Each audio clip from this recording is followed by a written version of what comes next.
on what it calls is Mazar Jihad.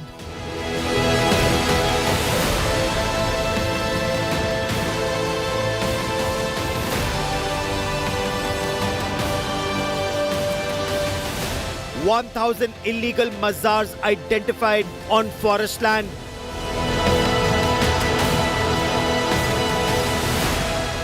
More than 100 illegal mazars demolished."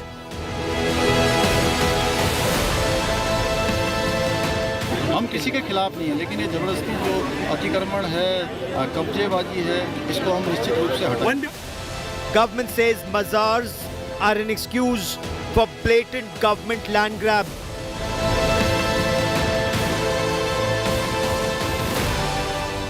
Opposition targets the government on so-called Mazar Jihad.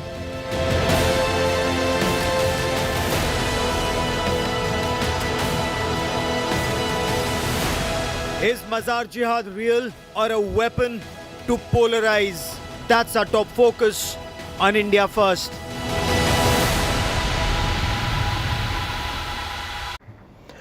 The Uttarakhand government is on the warpath to retrieve forest land from what it calls as illegal encroachment. The forest department has identified thousands of illegal mazars and other illegal religious structures in designated forest area, which Chief Minister Pushkar Singh Dhami has described as land jihad, and some in his administration call Mazar Jihad, where small graves of peers or Muslim spiritual leaders are made, and then initially worship starts, and then there is a land grab. In the garb of worship, land is grabbed. India Today's investigations reveal that several mazars are in the name of the same spiritual leader, and they have come up, some even in the reserved forest area. India Today's Samarth Srivastav with this exclusive investigation.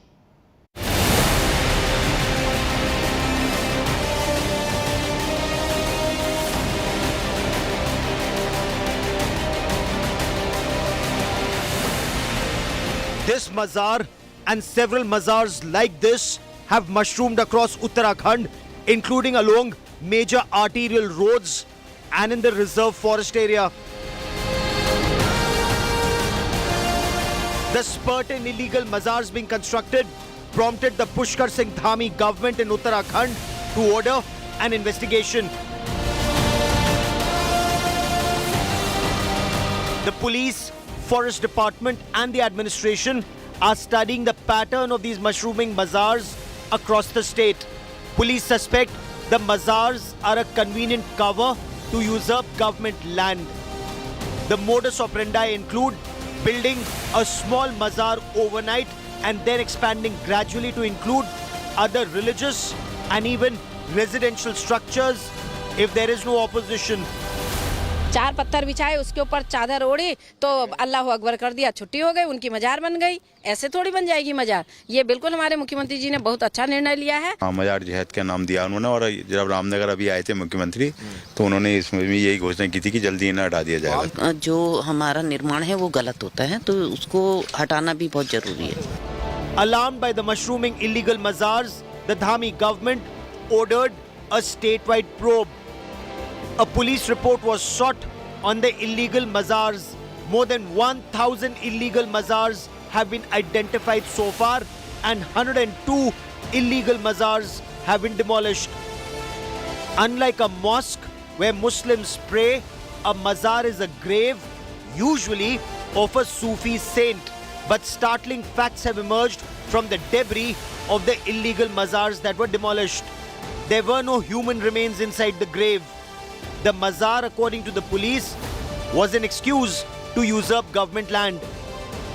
हमने पिछले 20 सालों 25 सालों में देखा उत्तराखंड बनने के बाद जिस तरीके से यहाँ मज़ारें बढ़ती जा रही हैं। कुछ मज़ारें हो सकता है पुरानी हैं, हम मानते हैं, हम भी उनको बचपन से देखते आ रहे हैं, लेकिन अचानक पिछले 20 सालों के अंदर ये मज़ारें, जो कहीं पर कहीं छोटी सी मज़ार थी उसके ऊपर अचानक गुंबद बनने लग गए और वहाँ पे लोग बैठने लग गए और वहाँ पे झाड़ फूक शुरू हो गया, तो उसको लेकर के हिंदू जनमानस में एक तीखी प्रतिक्रिया है, ऐसा मुझे लगता है।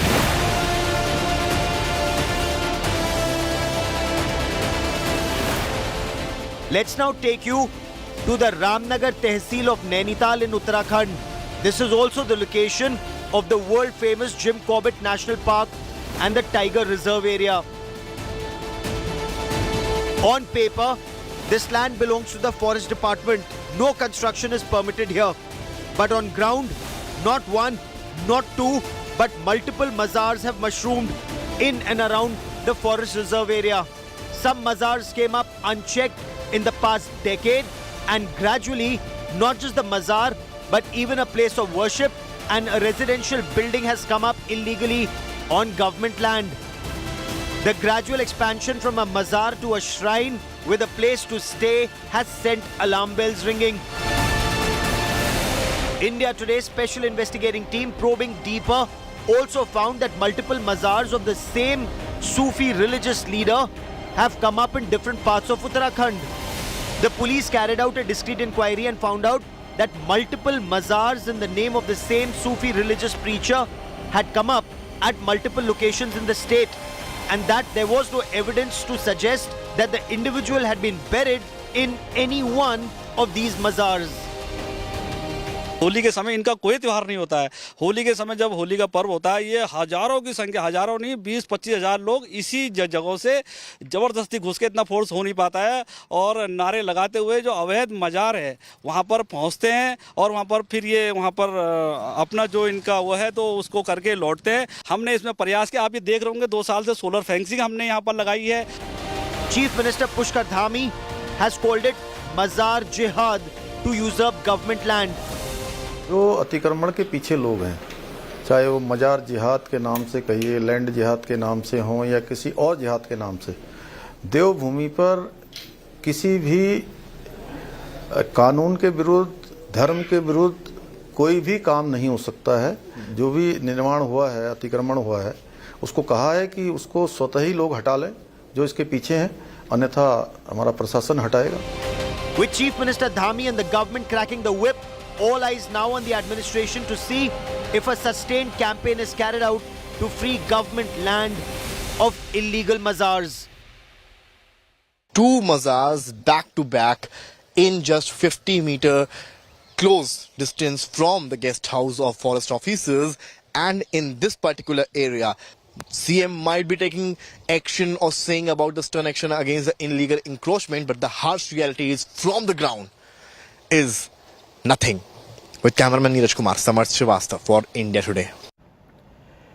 Is Mazar Jihad real?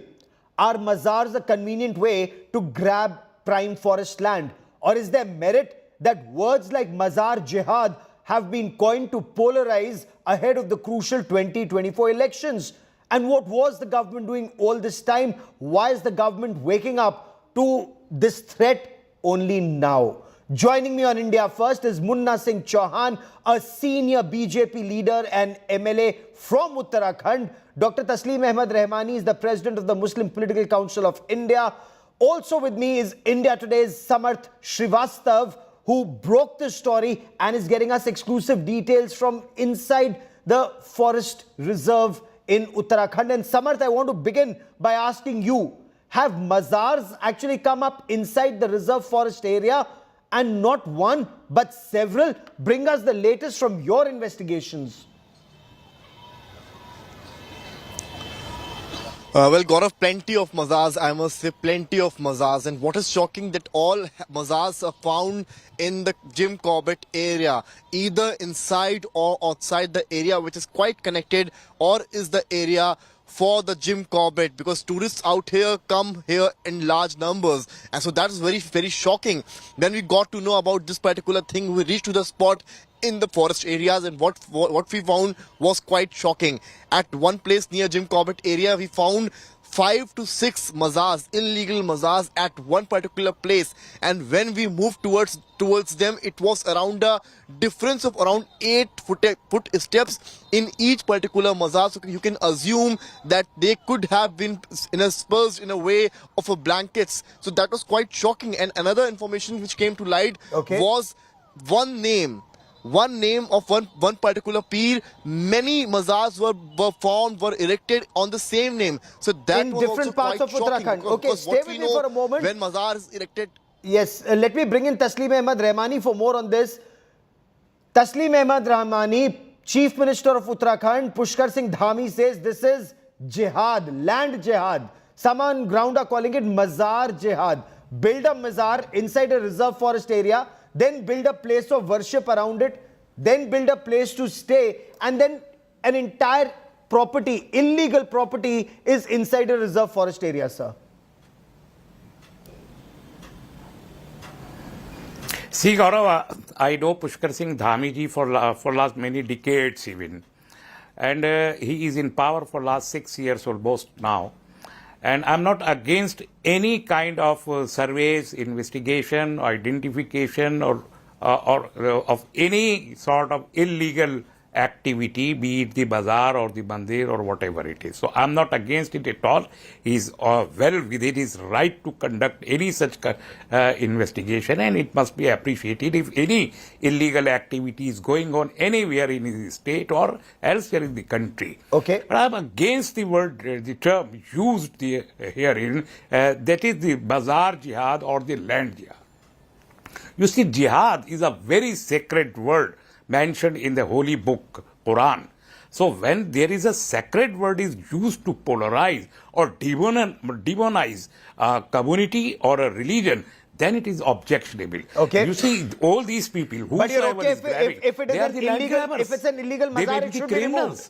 Though, so you cannot equate the criminals to a religion. Fair enough. But you're okay with mazars being removed if they're illegal. If it's an illegal mazar, it should be removed. If they are illegal, must be removed. But one thing we must consider that all our gurus, our sadhus, our saints, and our peer, they were mostly living in some forest, and they died over here. And then these mutt and mazar and all such things has been made there in the forest lands. Okay. So we must not identify it blanketly and squarely that everything is illegal. But you will concede if a person dies, illegal, must be removed. If a person dies, he will be buried in one place. One person who dies cannot be buried in multiple places, right? I'll just come to that point in just a moment. Obviously, I'll come to that point. I'll come to that point. One person will be buried at one place only. Okay, because Samarth has a story to tell you and our viewers. But Munna Singh Chauhan, sir, if there is a Peer Baba and if there is a Mazar, people will pray there. If a Peer Baba was living inside a forest area and he died there, he'll be buried there. Why is your government removing it? And why is your government calling it Mazar Jihad or land jihad? Let me tell you very frankly, Dr. Rahmani had made a very responsible comments in the beginning, but the end of his comment, he twisted the whole situation. This is not a question of burying or laying a grave of a Baba in one place or the other place. It is a systematic expansion, be the plan, be the agenda over the last few years. There is a spurt of such mazars in the deep forest areas, not only the forest areas, even on the Panchayat land and so many other places. And there are three-pronged strategy behind this.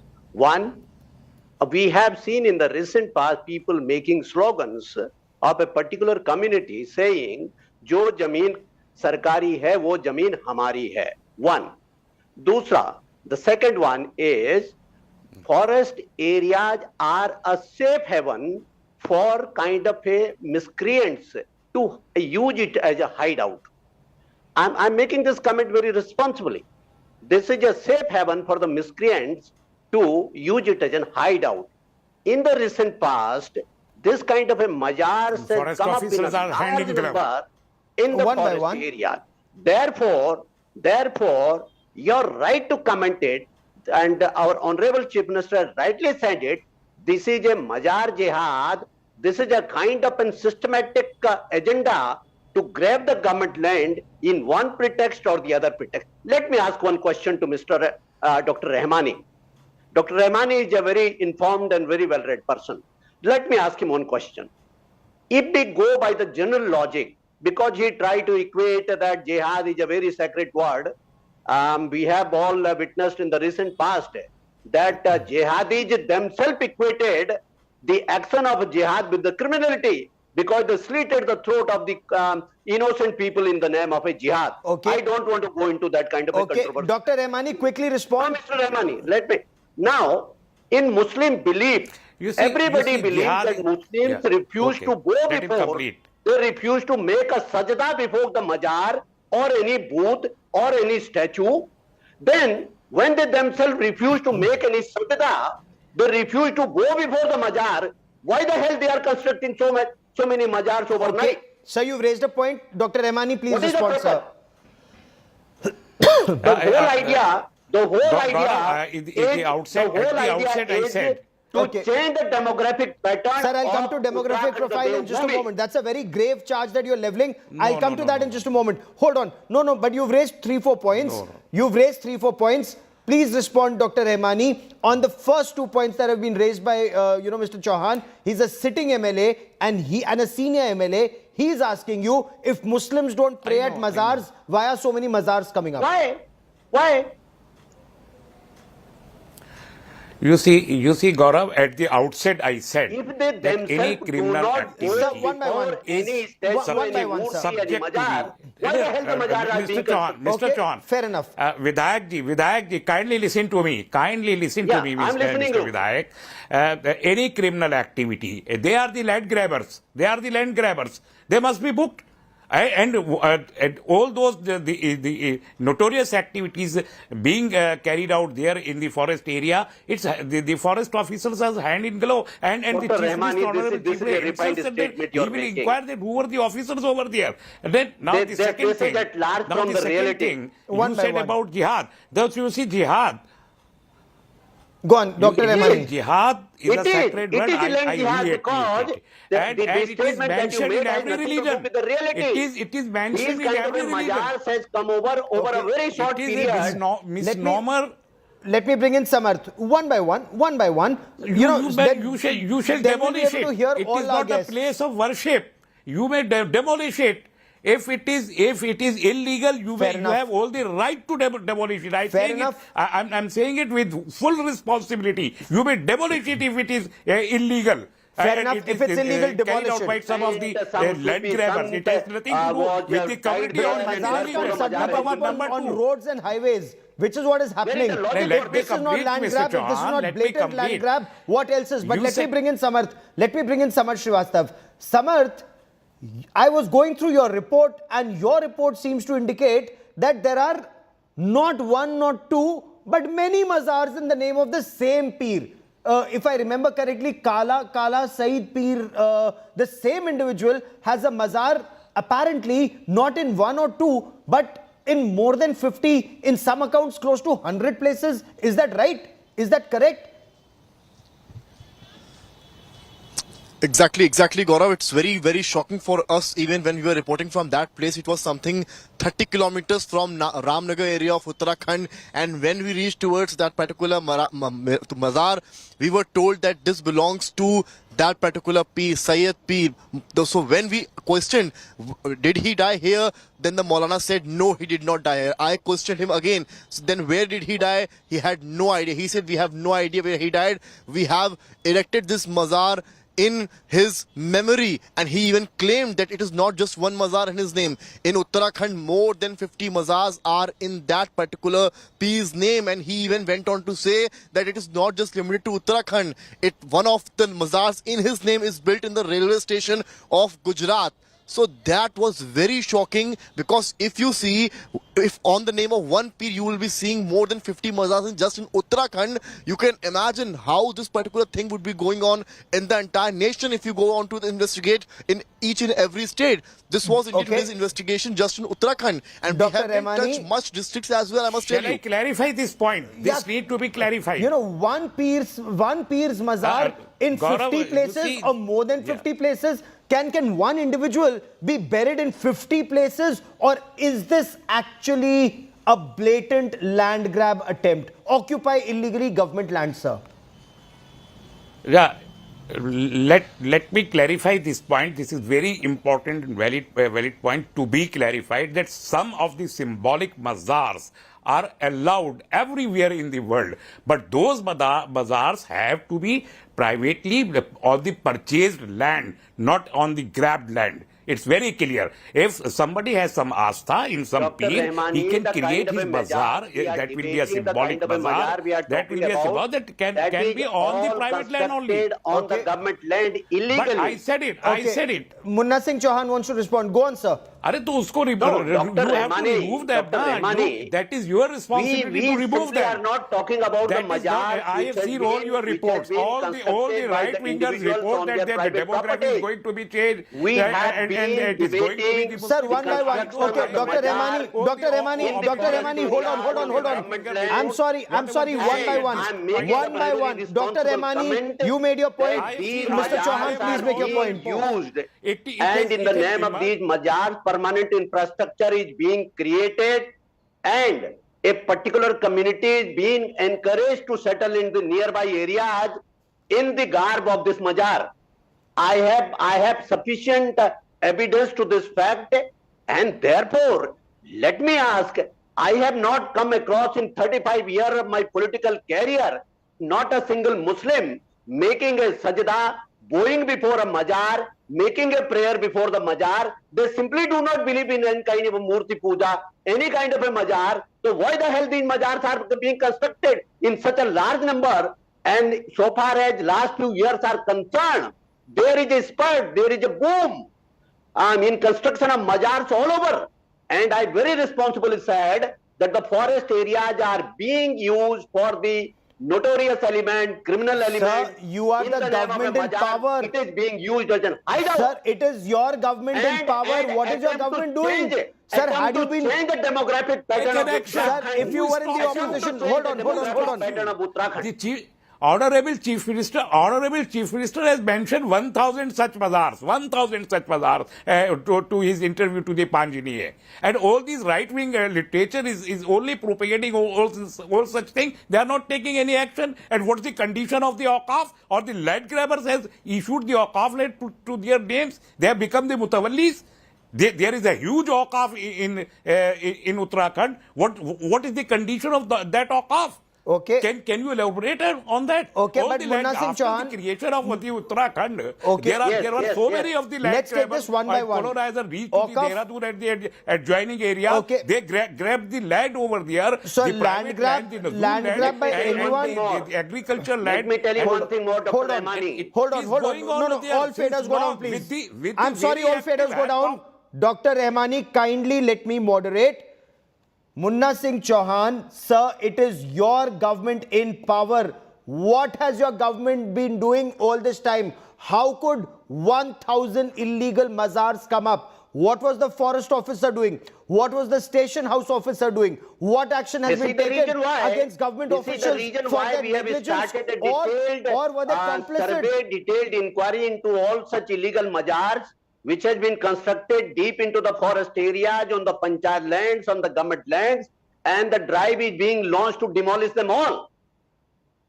But what about let me action? tell you again, Who was in complicit? the name of these mazars, few people have started raising the voice of persecution. You know, that is why I said this is being done under an agenda. And there are elements behind the construction of these mazars who have their, the questionable track record. Sir, again, if there are people of questionable track record, if they are breaking if the you law know of the that, land, what action have your you taken? government, your power, your The DGP action is arrest speaking. them. Not only this, Arrest not them. only this. Let me go a step further. To say that these mazars are being systematically constructed in strategically important places. These mazars are being constructed systematically in strategically important places. Sir, that's a very big point you're making, but please And explain. people are Please explain being the pushed strategic into. importance. People Sir, are being pushed into these areas in the garb of the mazars. that's a very big charge you are leveling here on India Today. First on India First. Please give us details, sir. What do you mean that illegal mazars are coming up close to strategic locations? Explain, sir. Who are the people who are being pushed there?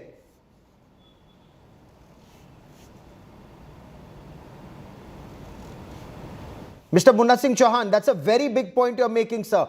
Please No, explain. Please very explain. responsibly. I'm a responsible man. I'm fifth term MLA. I had been MLA in Uttar Pradesh. I'm an MLA in Uttarakhand. I had been a chief spokesperson of my party. I'm making all these charges. Look, I'm not raising a finger at the integrity and the patriotism of the common Muslims. But yes, of course, the element, those who are behind the construction of these mazars on a large scale, it is being done with a purpose. And this is being used as an infrastructure for these kinds of the criminal elements. Sir, They are using which are it the as an strategic hideout. locations? And, Which are the strategic locations that are vulnerable because of these illegal mazars? That's a very big point you've made. Which are our strategic locations which are vulnerable? Because Uttarakhand is a very sensitive hill state. Give us some names of Yes, those strategic we positions. are a border state. Yes. We are a border state. Yes. If such activities have come into being over a very short period of time, so obviously we have a valid reason to raise question against it. Sir, you should not be raising questions. You should actually be taking action. You're the government in power. We are acting upon. Sure. Be rest You are assured. labeling allegations. We'll demolish all such You are mazars. labeling We'll demolish all allegations. such mazars. No, but Dr. Taslim Ahmed Rahmani, Sir, in case this is true, he said sir. this the first time here on India First. Sir, if national Mazars security that does not have a legality shall be Yes. demolished. Absolutely. But in case there is a national security perspective, and in case there is some strategic location, there should be no opposition to illegal mazars being removed from those areas. Dr. See, Rahmani. it may not be a right time to go into much details. Otherwise, if you'll ask me to discuss mazar by mazar, I'll tell you He cannot prove. how He could these not prove. He places could are not being name used. even a single location which is strategic. And if it is strategic, it's highly a big concern. It must be a big concern for the government. Why don't you remove them? What for you are waiting? But Hey, the you other are charge you're other leveling, the influences other taken, charge that go and take demographic action. profile is being Everybody will be changed. with you. How is It is demographic not profile? about- You are labeling allegation. And How is with the demographic communal profile intention. being raised, sir? The vocabulary you are using, the terminology you use, it's highly objectionable. It's targeting one religion, one community, and sparing the actual land grabbers. This is a criminal activity and a criminal Sir, activity. then feel free to go to court. Presenting that Feel free to go to court, activity Dr. like Rahmani. But Very enlightened Muslim young man. Yes, he sir. had very clearly said that Muslims from the adjoining states have flocked into Uttarakhand and they are grabbing the Waqf board properties in Uttarakhand. Okay, and we'll track this They story are grabbing closely. the Waqf board properties in Uttarakhand. Sir, Muslims, also please population tell from me, outside the state are flocking to Uttarakhand with the purpose of grabbing the Waqf board properties in three Uttarakhand. districts. Our Waqf board chairman, Okay. who himself is a Muslim, very enlightened young man, he has said it in a press conference. okay, And he has initiated action to And I get also such said it Awais here. Qabza removed. The same thing I said it here. fair enough. We'll be tracking the story very closely. The same thing I said it here. Another That grave there are charge that is land being grabbers who are leveled misusing the is property. that of illegal Rohingyas and illegal Bangladeshis, that they are also being settled in these areas. If that is true, then it is your government, Mr. Chauhan. Please take action. Whoever is illegal, whoever doesn't have documentation, whoever is making these mazars, go on, sir. Kindly respond. 20 seconds. Mr. Out such Chauhan. element. We'll leave no stone unturned to weed out such element and take legal action against all such people and flush them out of the state. I will let that be the last word on this show. Samar Srivastava on that brilliant investigation. Many thanks for joining me. Taslim Ahmed Rahmani and Munna Singh Chauhan for being a part of India First. Many thanks. We'll be tracking that story very, very closely. But that is all I have time for on India First this evening. Many thanks for watching. A quick break. Business Today up next. Stay with us.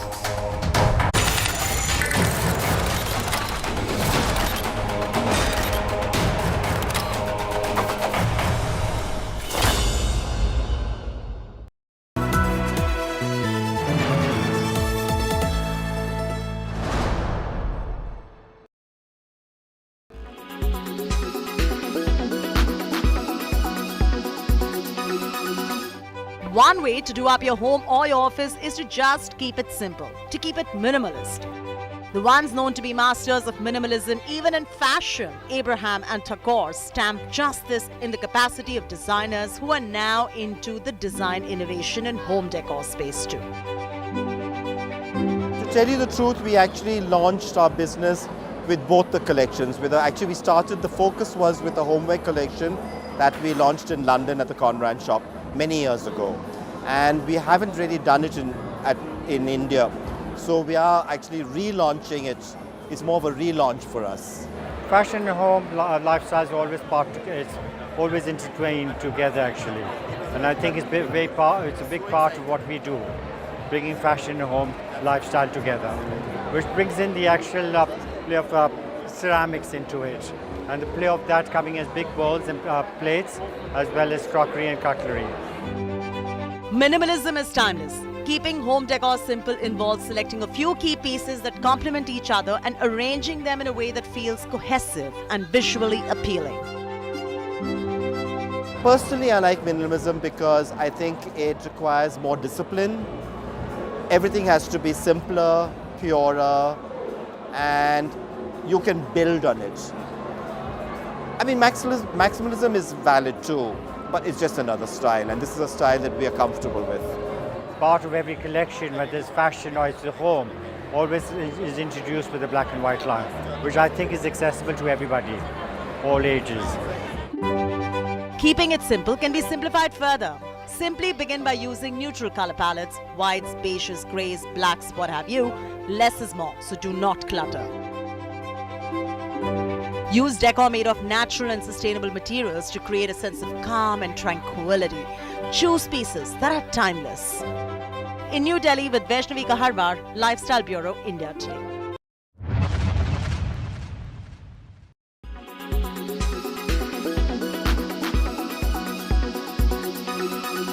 Make your media plan smarter with India Today Live TV on your connected devices. Amplify your brand with 100 million smart internet viewers. To advertise, mail us at sales@aajtak.com.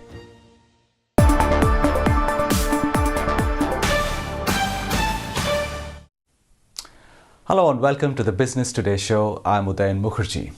Over the last few decades, there's hardly been a single urban Indian family which has not been touched by the Godrej brand. When I was growing up, the locks in the house would all be Godrej. If something precious had to be put away, it was always in a Godrej safe or a Godrej cupboard. Of course, the group has gone on to include many new businesses over the years, from consumer products to electronics to real estate. But my guest today is at the helm of those iconic businesses that I spoke about.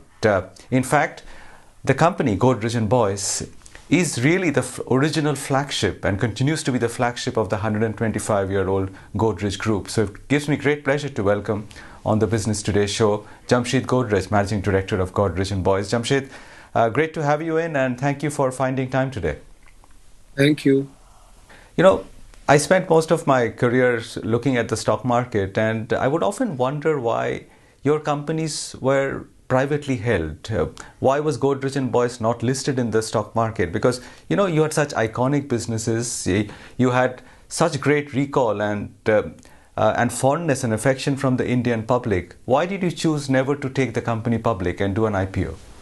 Well, it's a complex issue, but you know, the main reason to go to the public is that if you need to raise finances for your expansion and growth, then you would go to the public. I think we had always a strong cash flow and adequate resources for our businesses. And we never felt the need to actually go public. That's one reason to go public. The other is to share it, I mean, your wealth and fortune with shareholders, make them participants in your growth. Capital raising is one aspect of it. Even going forward, you don't feel that your part of the businesses, Godrej & Boyce and its allied businesses, could ever see an IPO? You know, nobody will ever say never, but I think for the foreseeable future, I don't see that happening. But, you know, nobody can really predict exactly what should be done or can be done. So I would not count it out. but I would not say that this is something that is being planned. What if the new generation of leaders at your group think differently? I mean, what if Nairika and Navroz told you, Dad, we want to do it differently. We want to take the companies public, mount it on a much more visible scale. Do you think that's a possibility, or do they share your views on this matter? See, no, I don't agree with you that we want to be more public can only be done through a listing in the stock market. I think there are many different ways that you could do that. So I don't necessarily buy your argument. Fair enough. But let me talk about the group that you are at the helm of, because it has very diverse businesses. I mean, you at one hand, you're looking at appliances, which is very successful. And then there is aerospace, there is electronics, there's capital goods. Do you want to keep it all under one umbrella, or do you think these diverse businesses should be separated, even demerged, and they can be run as independent and strong entities in their own right? Yeah. No, that's a fair question. I think my view is that the strength of Godrej and Boyce is the diversity of its businesses and the complementary nature of many of the businesses.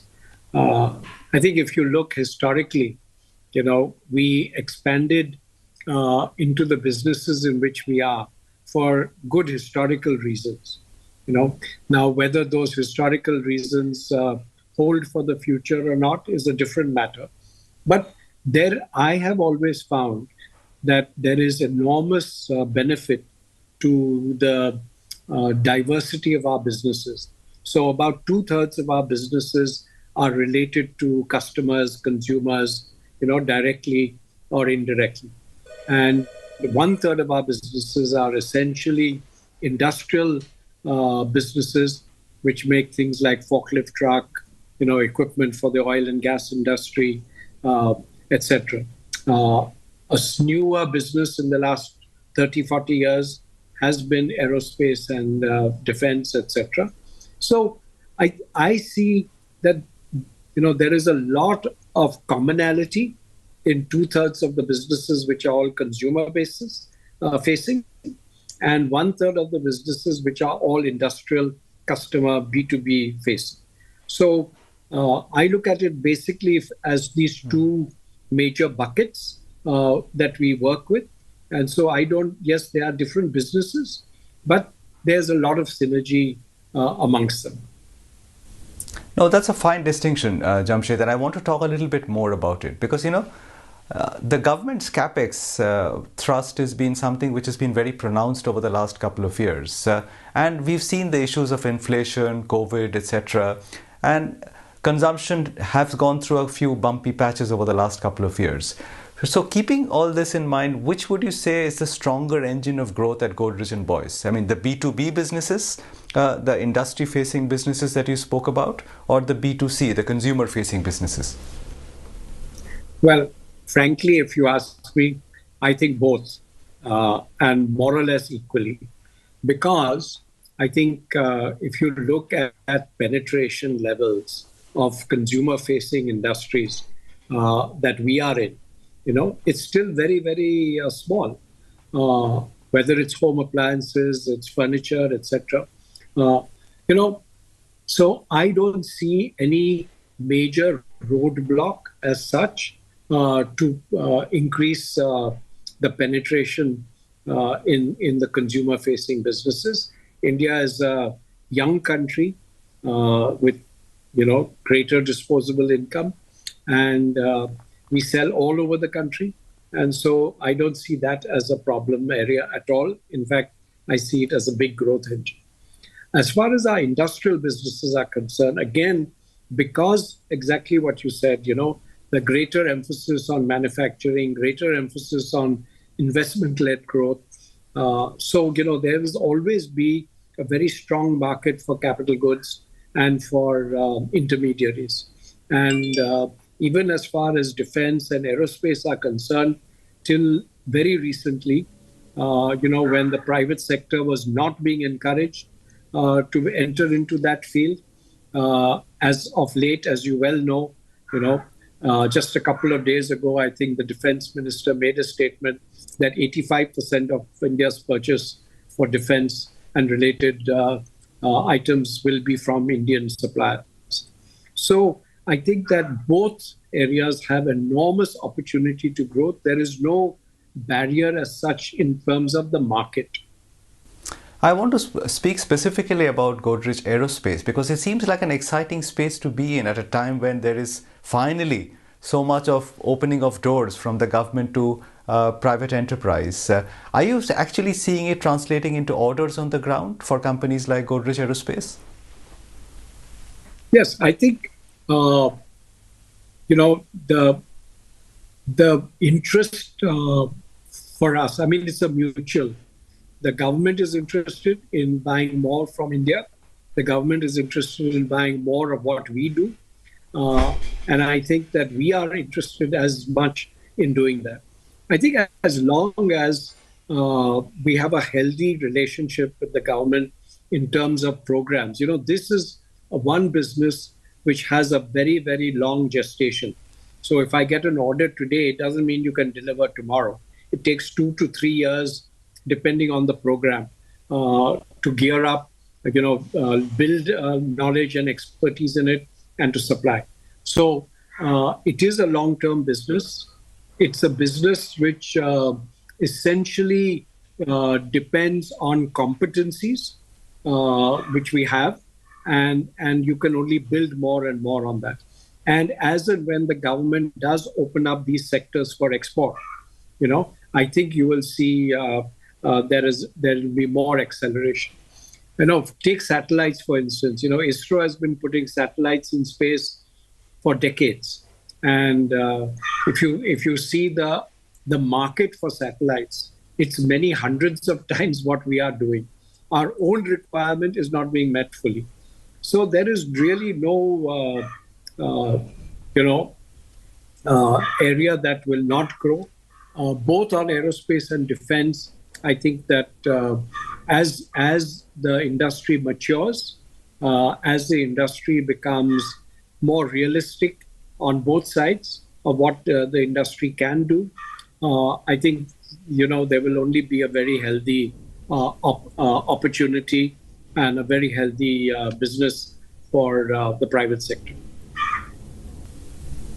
I want to extend this question to the broader manufacturing theme, and I want you to wear your former helm of CII hat as well in this. All this excitement about India becoming a manufacturing destination, the China +1 opportunity, etc. Is there an element of hype out there, or you actually believe that India can become a successful manufacturing destination? I mean, some of our neighbors like Vietnam have done so well on the low-end manufacturing front. Do you think we could make some serious inroads over the next few years? It's a very interesting question. It's a question that I have been grappling with on many fronts, including with CII and other